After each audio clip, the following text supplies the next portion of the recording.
एक हरे भरे से जंगल में बहुत सारे पक्षियाँ एक साथ मिलजुल कर रहते थे। उन सभी पक्षियों का राजा था तोता, और तोता भी अपने राजा होने के पद से इस्तीफा देने वाला था। राजा के पद से इस्तीफा देने के बाद वह पक्षियों को संबोधित करते हुए कहता है, सुनो भाइयों, आज से कोई इस जंगल का राजा नहीं होगा।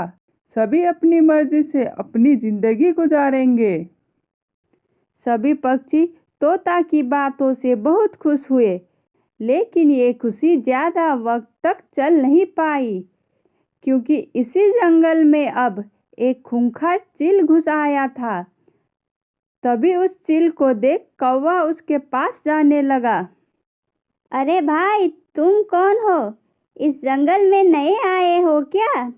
मुझसे ज़्यादा सवाल करने की ज़रूरत नहीं है। पहले ये बताओ, ये सभी पक्षियाँ इतने खुश क्यों हैं?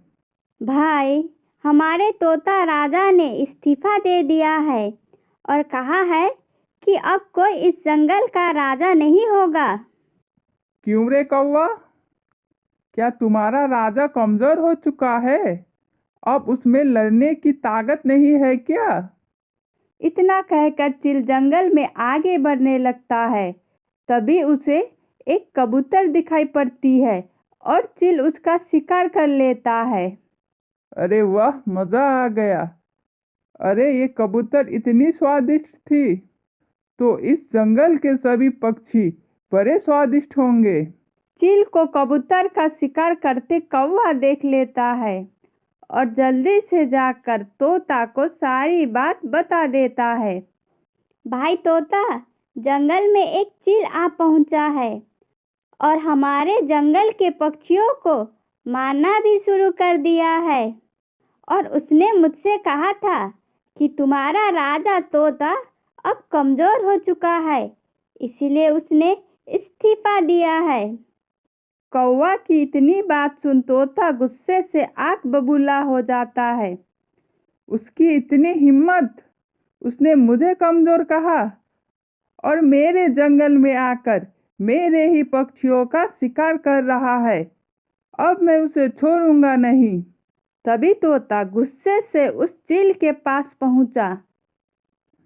आओ तोता आओ, मैंने सुना है कि तुमने राजा के पद से इस्तीफा दे दिया है। क्या हुआ? अब तुम में हिम्मत नहीं रही क्या?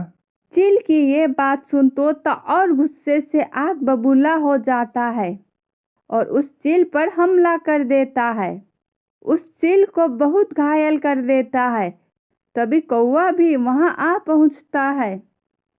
क्यों चील, लड़ना चाहोगे हमारे राजा से? अब पता चला कौन कमज़ोर है और किसमें हिम्मत नहीं है। नहीं भाई नहीं, मुझे माफ़ कर दो।